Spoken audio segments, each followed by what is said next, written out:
بسم اللہ الرحمن الرحیم۔ السلام علیکم ورحمۃ اللہ وبرکاتہ۔ آج ہم نے آپ کی اردو کی درسی کتاب میں سے جس سبق کا انتخاب کیا گیا ہے اس سبق کا نام ہے نام دیو مالی۔ نام دیو مالی دراصل ایک خاکہ ہے جس کے رائٹر، اس کے مصنف مولوی عبدالحق ہیں۔ مولوی عبدالحق صاحب کا تعارف آپ کسی تعارف کے محتاج نہیں۔ مولوی عبدالحق کی ولادت 1870 میں ہوئی اور آپ کا انتقال 1961 میں ہوا۔ مولوی عبدالحق اردو کے صف اول کے نقاد، محقق، ادیب، لغت نویس، مترجم، ادبی، صحافی، انشا پرداز، ماہر لسانیات، خاکہ نگار اور تبصرہ نگار اور بہت ماہر اردو ادب کے ایک ماہر جانے جاتے ہیں اور اردو تحریک کے لیے ایک زبردست علم بردار تھے۔ ان کی زندگی اردو اور انجمن ترقی اردو کی خدمت میں گزری۔ مولوی عبدالحق کو بابا اردو کے نام سے بھی یاد کیا جاتا ہے۔ آپ 20 اپریل 1870 کو ضلع میرٹھ، برطانوی ہندوستان میں پیدا ہوئے۔ آپ نے ابتدائی تعلیم گھر پر ہی حاصل کی، پھر میرٹھ میں پڑھتے رہے۔ 1894 میں علی گڑھ کالج سے BA کیا۔ علی گڑھ میں سر سید احمد خان کی صحبت میسر رہی، جن کی آزاد خیالی اور روشن دماغی کا مولوی عبدالحق صاحب پر بہت گہرا اثر پڑا۔ 1895 میں حیدرآباد دکن میں ایک اسکول میں ملازمت کی آپ نے۔ اس کے بعد صدر محتمم تعلیمات ہو کر اورنگ آباد منتقل ہو گئے۔ ملازمت ترک کر کے عثمانیہ کالج اورنگ آباد کے پرنسپل مقرر ہوئے اور 1930 میں اسی عہدے سے سبکدوش ہو گئے۔ جنوری 1902 میں آل انڈیا محمدن ایجوکیشن کانفرنس علی گڑھ کے تحت ایک علمی شعبہ قائم کیا گیا جس کا نام انجمن ترقی اردو تھا۔ مولانا شبلی نعمانی اس کے سیکرٹری رہے تھے۔ 1912 میں مولوی عبدالحق صاحب بھی اس کے سیکرٹری منتخب ہو گئے اور انہوں نے بہت جلد اس انجمن کو اردو کے لیے ایک فعال ترین علمی ادارہ بنا دیا۔ مولوی عبدالحق اورنگ آباد دکن میں ملازم تھے اور وہ انجمن کو اپنے ساتھ لے گئے اور اس طرح حیدرآباد دکن اس کا مرکز بن گیا۔ 1935 میں جامعہ عثمانیہ کے طالب علم محمد یوسف نے انہیں بابا اردو کا خطاب دیا، جس کے بعد یہ خطاب اتنا مقبول ہوا کہ ان کے نام کا جزو ہی بن گیا۔ 23 مارچ 1959 کو حکومت پاکستان نے صدارتی اعزاز برائے حسن کارکردگی بھی آپ کو عطا کیا۔ مولوی عبدالحق کی مشہور تصانیف میں خطبات عبدالحق، سر سید احمد خان، قواعد اردو کی نشو و نما میں صوفیاء کرام کا کردار اور چند ہم عصر شامل ہیں۔ آپ کی تحریر کی نمایاں خصوصیات رنگینی، متنوع اسلوب، سادگی اور ہندی الفاظ کا استعمال تھا۔ مولوی عبدالحق کا یہ سبق یا یہ جو خاکہ ہے یہ آپ کے نصاب میں شامل ہے اور اس کا نام ہے نام دیو۔ جس طرح نام سے ظاہر ہے کہ یہ ایک مالی ہے اور اس کا نام نام دیو ہے، اور نام دیو مقبرہ رابعہ درانی اورنگ آباد حیدرآباد دکن کے ایک باغ میں مالی ہوا کرتا تھا۔ نام دیو کو اپنے کام اور پیڑ پودوں سے عشق تھا اور یہی اس خاکے کا مرکزی خیال بھی ہے کہ نیکی اور بڑائی اسی میں ہے کہ انسان اللہ تعالیٰ کی دی ہوئی صلاحیتوں اور مال سے خلق خدا کی خدمت کرے، اور جتنی زیادہ خدمت کرے گا وہ اتنا ہی بڑا اور نیک ہوگا۔ تو آئیے اب ہم سبق کی طرف چلتے ہیں اور سبق کا مختصراً خلاصہ آپ کے سامنے بیان کرتے ہیں۔ نصاب میں شامل مولوی عبدالحق کا سبق نام دیو مالی ہے اور یہ ایک خاکہ ہے، جیسا کہ میں نے آپ کو پہلے بتایا۔ اس مالی کا نام نام دیو تھا۔ نام دیو مقبرہ رابعہ درانی اورنگ آباد حیدرآباد دکن کے ایک باغ میں مالی تھا۔ مصنف بتاتے ہیں کہ نام دیو بہت زیادہ محنتی تھا اور اسے باغبانی اور پیڑ پودوں سے بہت عشق تھا، اور پودوں کو پانی دے کے انہیں ہر زاویے سے دیکھ کر خوش ہوا کرتا تھا۔ نام دیو پودوں کو بالکل اس طرح رکھتا جیسے کہ وہ اس کی اولاد ہے۔ نام دیو کی اپنی تو کوئی اولاد نہ تھی، تو وہ اپنے پیڑ پودوں کو ہی اپنی اولاد سمجھتا اور بالکل اسی طرح ان کا خیال رکھتا جیسے کہ انسان اپنی اولاد کا خیال رکھتا ہے۔ وہ ایک ایک پودے کے پاس بیٹھتا اور یوں لگتا کہ پودوں سے باتیں کر رہا ہے۔ وہ پودوں کو پھلتا پھولتا دیکھ کر خوش ہوتا تھا۔ اگر کسی پودے کو کیڑا لگ جاتا تو اسے بہت فکر ہوتی، جس طرح سے اگر اولاد بیمار ہو جائے تو والدین پریشان ہو جاتے ہیں، بالکل اسی طرح سے نام دیو کے کسی پودے کو اگر کوئی بیماری لگ جاتی ہے، کوئی کیڑا لگ جاتا تو وہ بالکل اسی طرح فکر مند ہو جاتا جیسے کہ ایک باپ اپنی اولاد کے لیے فکر مند اور پریشان ہوا کرتا ہے۔ تو پھر وہ کیا کرتا، پھر وہ اس کے دوا دارو کرتا اس کے لیے تاکہ یہ پودا دوبارہ سے توانا ہو جائے۔ پودوں میں اور اس میں باغ میں کام کرتے کرتے، پودوں کے ساتھ رہتے رہتے اسے جڑی بوٹیوں کی بھی پہچان ہو گئی تھی، اور وہ اس سے بچوں کا علاج بھی کرتا تھا، اور خود بھی وہ بہت زیادہ صاف ستھرا انسان تھا اور باغ کو بھی صاف ستھرا رکھتا تھا۔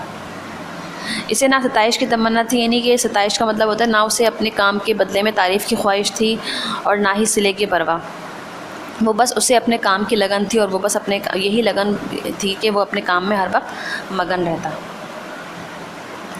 مصنف آگے بتا رہے ہیں کہ ایک سال بارش کی کمی ہوئی جس کی وجہ سے پانی کی قلت بہت زیادہ بڑھ گئی، تو وہ جو نام دیو تھا وہ بہت دور سے پانی ڈھونڈ کر لاتا اور پودوں پیڑوں کو دیتا، جس کی وجہ سے اس کا باغ ہرا بھرا اور سرسبز و شاداب دکھتا تھا۔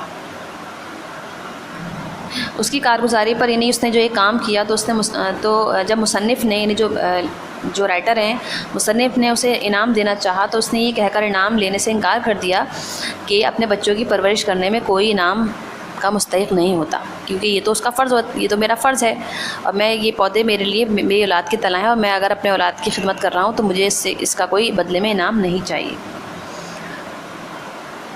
حیدرآباد کے ناظم نے اورنگ آباد میں باغ لگانے کا کام ناظم تعلیمات ڈاکٹر سید سراج الحسن کے سپرد کیا تھا، اس سبق میں تذکرہ کیا گیا ان کا۔ تو وہ نام دیو کو مقبرے سے شاہی باغ میں لے گئے، وہاں بھی اس کے وہی رنگ تھے، نہ غرور نہ تکبر، صرف کام کی دھن۔ ایک دن باغ میں واقعہ بیان کیا جا رہا ہے کہ ایک دن باغ میں شہد کی مکھیوں نے حملہ کر دیا، سب مالی بھاگ گئے، لیکن نام دیو اپنے کام میں اس قدر مگن تھا کہ اسے خبر تک نہ ہوئی اور مکھیوں نے نام دیو پر حملہ کر دیا، جس سے وہ بیچارہ بے دم ہو گیا اور اسی میں اس نے جان دے دی۔ نام دیو سیدھا سادہ، ہر وقت مسکراتے رہنے والا، ہر ایک سے جھک کر ملنے والا انسان تھا، خود غریب تھا مگر ہر ایک کی مدد کرتا، گرمی سردی دھوپ میں بس وہ کام ہی کرتا رہتا، وہ سب کو اچھا سمجھتا تھا اور سب سے محبت کرتا تھا۔ مصنف تحریر کر رہے ہیں کہ نیکی اور بڑھائی اسی میں ہے کہ انسان اپنی صلاحیتوں اور مال سے اللہ تعالیٰ کی مخلوق کی خدمت کرے، اور اس معیار کے مطابق نام دیو نیک بھی تھا اور بڑا بھی، اور یہی سبق کا مرکزی خیال بھی ہے کہ نیکی اور بڑائی کس میں بچوں کہ انسان اللہ تعالیٰ کی دی ہوئی صلاحیتوں کو بروئے کار لاتے ہوئے اس کے خلق کی خدمت کریں، اور اللہ تعالیٰ کسی کی محنت کو رائگاں نہیں دیتے، اور جو جتنی زیادہ خدمت کرے گا، جتنی زیادہ محنت کرے گا وہ اتنا ہی بڑا نیک اور بڑا ہوگا۔ یہی سبق کا حاصل مطالعہ ہے۔ امید کرتی ہوں آج کا لیکچر آپ کو سمجھ آیا ہوگا۔ اس سبق کے جو سوالات ہیں تو بہت ہی آسان ہے، وہ آپ خود سبق کا مطالعہ کرنے کے بعد آپ اس سبق کے جو سوال جواب ہم خود حل کریں گے۔ اس سبق کے آخر میں جو مشقی سوالات ہیں اس میں اقتصابات کی تشریح دی گئی ہے، وہ میں آپ کے سامنے مختصراً وضاحت کر دیتی ہوں اس جملے کی۔ وہ جملہ ہے کہ کام سے سچا لگاؤ تھا اور اسی میں اس کی جیت تھی۔ تو جب ہم کسی بھی اقتباس کی تشریح کرتے ہیں تو سب سے پہلے ہم سبق کا حوالہ دیتے ہیں، تو ہم لوگ کچھ اس طرح سے لکھیں گے کہ مندرجہ بالا اقتباس، یعنی مندرجہ بالا جو لائن ہے، جو اقتباس ہے، وہ ہماری اردو کی درسی کتاب کے سبق نام دیو مالی سے لیا گیا ہے، اور اس کے مصنف مولوی عبدالحق ہیں۔ اس طرح سے ہم اس کو جواب دیتے ہیں، اور یہ ان کی تصنیف چند ہم عصر سے ماخوذ ہے۔ اس سبق میں مصنف ایک مالی نام دیو کی شخصیت کا خاکہ پیش کرتے ہیں جن کو پیڑ پودوں سے انتہائی درجے کا پیار تھا، اور وہ پیڑ پودوں کی نگہداشت اپنی اولاد کی طرح کرتا تھا، اور اس کو اپنے کام سے سچا لگاؤ تھا، اور اس کے بدلے وہ نہ اس کو تعریف اور توصیف کی تمنا تھی اور نہ ہی کسی صلے کی لالچ، اور یہی وجہ تھی کہ اس وجہ سے نام دیو کا باغ سب سے زیادہ صاف ستھرا اور سرسبز و شاداب تھا۔ اس کام کی وجہ سے سب اس کی عزت و احترام کرتے تھے۔ مصنف کے خیال میں یہی اس کی جیت تھی، کیونکہ اسے کسی کی ڈانٹ ڈپٹ کا خوف نہ تھا، اور اس کو کسی کی جھوٹی تعریفیں کرنے کی ضرورت پیش نہیں آتی تھی۔ یہ اس طرح سے لائن آپ کو ایگزام میں بھی، آپ کے امتحانی پرچے میں بھی اس طرح سے اقتباس آئیں گے، تو آپ نے اس طریقے سے اس کو حل کرنا ہے۔ اب ایک اور لائن دی ہوئی، ایک اور اقتباس ہے، اسے کیا معلوم تھا کہ قضا اس کے سر پر کھیل رہی ہے. اسے کیا معلوم تھا، یعنی نامدیو کے بارے میں بات کی جا رہی ہے کہ اسے پتہ نہیں تھا قضا یعنی موت اس کے سر پر کھیل رہی ہے. تو اس کی تشریح کچھ اس طرح سے ہم لکھیں گے، تشریح کی ہیڈنگ ڈالیں گے، اب اس کے بعد آپ لوگ لکھیں گے مندرجہ بالا اقتباس نصابی کتاب کے سبق نامدیو سے لیا گیا ہے، جس کے مصنف مولوی عبدالحق ہیں. یہ ان کی تصنیف چند ہم عصر سے ماخوذ ہے. اس طرح سے آپ اس کی ابتدا کریں گے.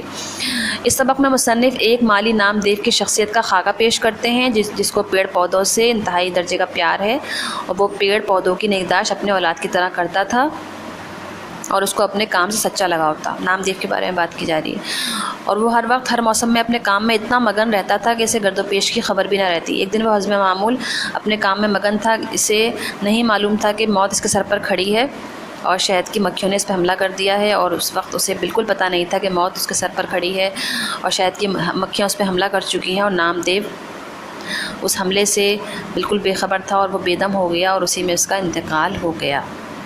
ٹھیک ہے، تو یہ ہے اس کی تشریح. اسی طرح سے ایک اور ہے جیم، الف اور بے میں نے آپ کو سمجھا دیا. اب جیم میں ہر شخص میں قدرت نے کوئی نہ کوئی صلاحیت رکھی ہے، اس صلاحیت کو درجہ کمال تک پہنچانے میں ساری نیکی اور بڑائی ہے. تو اس کی تشریح بھی آپ لوگ اس طرح سے ہی کریں گے کہ یہ نثر پارہ یا یہ جو جملہ ہے، یہ اقتباس ہمارے میں مصنف تحریر کرتے ہیں کہ اللہ تعالیٰ نے ہر انسان کو کوئی نہ کوئی صلاحیت دی ہے. یعنی کوئی شخص ایسا نہیں ہے کہ اس کے اندر کوئی صلاحیت نہ ہو، بس ضرورت اس بات کی ہے کہ انسان جو ہے وہ اللہ تعالیٰ کی جو عطا کردہ صلاحیت ہے اس کو پہچانے، اور جو بھی صلاحیت اس کے اندر ہے موجود ہے اس کو بروئے کار لائے، محنت کرے، کوشش کرے اور علم حاصل کر کے اس صلاحیت کو درجہ کمال تک پہنچائے. اللہ تعالیٰ نے تو وہ صلاحیت آپ کے اندر ڈال دی. اب یہ آپ نے اپنے آپ کو چیک کرنا ہے کہ میں اس چیز کو جو اللہ تعالیٰ نے مجھے ودیت کی، اللہ تعالیٰ نے مجھے عطا کی ہے، تو میں اس کو کس طرح عروج تک لے کے جاؤں اور اس میں کیسے مہارت حاصل کروں. تو اب یہ انسان کا کام ہے. اللہ تعالیٰ نے انسان کو عقل دی ہے نا، عقل دی ہے، سمجھ دی ہے، تو یہ اب انسان کا کام ہے کہ وہ اپنی صلاحیتوں کو کس طرح سے نقطۂ عروج پہ پہنچاتا ہے. ٹھیک ہے، تو انسان کی بڑائی بھی اسی میں ہے کہ اپنی صلاحیت کو عروج پر لے جانے کے لیے جو کوشش کرتا ہے انسان، تو انسان کیونکہ اللہ تعالیٰ نے تو انسان کو وہ صلاحیت ادا کر دی. اب انسان کا کام ہے کہ وہ صلاحیت کو بروئے کار لائے اور اللہ کا شکر ادا کرے. کیونکہ جب قیامت کے روز اللہ تعالیٰ اعمال کا حساب کتاب کریں گے تو اللہ تعالیٰ انسان سے پوچھے گا کہ جو قابلیت اور صلاحیت، جو استطاعت اور جو طاقت میں نے تجھے عطا کی تھی، اسے تو نے کیسے اور کہاں کہاں استعمال کیا. بھئی یہ تو اللہ تعالیٰ کی طرف سے دی ہوئی طاقت ہے نا جو اللہ تعالیٰ نے ہمیں دی. اگر ہمیں ذہین بنایا ہے یا اگر ہمیں اس قابل بنایا ہے کہ دوسرے لوگوں کو ہم اپنی جو صلاحیت ہے اس سے استفادہ حاصل کروا سکیں یا خود بھی فائدہ حاصل کریں اور دوسرے لوگ بھی ہماری ذات سے فیض حاصل کریں، تو یہ سوال بھی ہم سے روز قیامت کیا جائے گا کہ آپ نے اس صلاحیت کو کہاں کہاں استعمال کیا.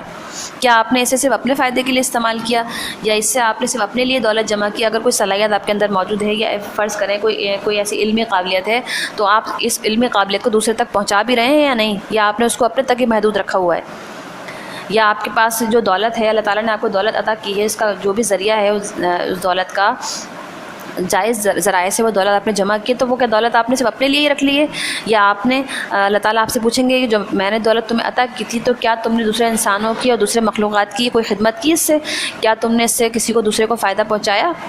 پھر اللہ تعالیٰ کے بتائے ہوئے راستے پر چلے، اپنی صلاحیت، قابلیت اور طاقت سے دوسروں کی خدمت کرنا اور دوسروں کو فائدہ پہنچانا نیکی اور بڑائی ہے، جس کی تعلیم ہمیں قرآن اور سنت اور اسوہ حسنہ دیتے ہیں. ٹھیک ہے، تو بیٹا یہ ہمارا آج کا لیکچر تھا. میں نے آپ کو سوال جواب تو آپ خود بہت آسان ہے، وہ آپ خود کر سکتے ہیں. یہ 3 جو اقتباسات تھے، اس کی میں نے آپ کو مختصراً وضاحت اس لیے بیان کی ہے کہ یہ جو ہے اقتباسات ہیں یہ آپ کے امتحانی پرچے میں آتے ہیں، اور یہ سبق کے مطالعے کے ساتھ ساتھ آپ نے ان کی تشریح بھی کرنی ہوتی ہے، اس کی پریکٹس کرنی ہوتی ہے. ٹھیک ہے، آج تک کے لیکچر اتنا ہی کافی ہے. اس کو اجازت دیجیے. اللہ حافظ، فی امان اللہ. اپنا بہت خیال رکھیے گا. نیکسٹ لیکچر میں ملاقات ہوگی انشاءاللہ.